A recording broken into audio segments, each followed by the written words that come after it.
Assalamualaikum warahmatullahi wabarakatuh. Kembali lagi bersama saya Harisma Yofi Meidiana, kelas 12 IPA 1 nomor absen 9. Pada video sebelumnya sudah saya sampaikan sinopsis novel karya Ahmad Tohari yang berjudul Kubah. Nah, pada video kali ini akan saya ulas mengenai keindahan novel Kubah karya Ahmad Tohari. Apa saja yang membuat novel ini menjadi menarik? Yang pertama, novel ini ditulis oleh Ahmad Tohari. Siapa Ahmad Tohari itu? Ahmad Tohari adalah seorang sastrawan dan budayawan Indonesia yang sangat terkenal. Ahmad Tohari sudah banyak menulis novel, cerpen, dan secara rutin pernah mengisi kolom resonansi di harian Republika. Karya-karya Ahmad Tohari sudah banyak diterbitkan dalam berbagai bahasa, seperti Jepang, Jerman, Belanda, dan Tionghoa. Sama halnya dengan novel Kubah ini. Novel Kubah ini telah diterbitkan dalam bahasa Jepang, sehingga tidak hanya masyarakat Indonesia yang bisa membaca dan menikmati novel Kubah ini. Jadi, orang-orang dari luar Indonesia pun bisa membaca dan menikmati novel ini. Kemudian, yang kedua adalah tema.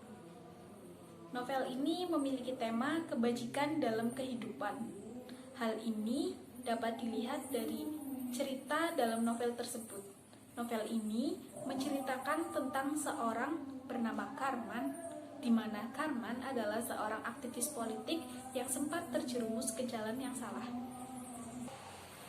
Yang ketiga, tokoh dan penokohan. Tokoh utama dalam novel ini adalah Karman. Bagaimana tidak, dari awal cerita sampai akhir cerita, Karman selalu menjadi fokus pembicaraan.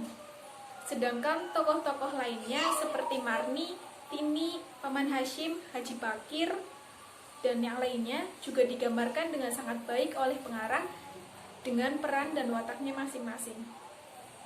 Kemudian di sini juga terdapat 3 tokoh, yaitu Triman, Margo, dan Gigi Baja. Mereka diberikan peran sebagai anggota PKI, di mana mereka mempunyai sifat yang licik dan juga jahat. Yang keempat, latar tempat. Latar tempat dalam novel ini adalah di Pegaten, di mana Pegaten di sini adalah tempat lahir Karman, tokoh utama dalam novel ini. Kemudian latar waktu.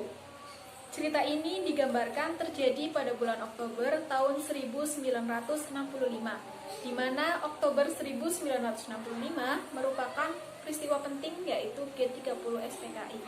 Sehingga novel ini tergolong ke dalam novel sejarah karena diangkat dari fakta-fakta sejarah dalam masa G30 SPKI.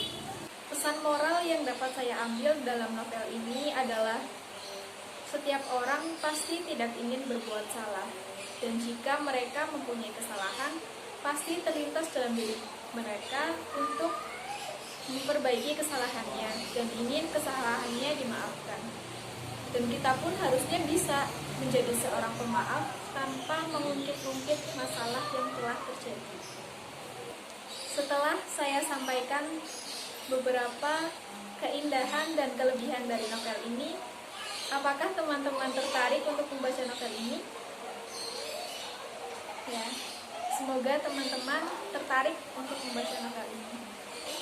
Cukup sekian dari saya, sampai jumpa di video saya selanjutnya. Terima kasih. Wassalamualaikum warahmatullahi wabarakatuh.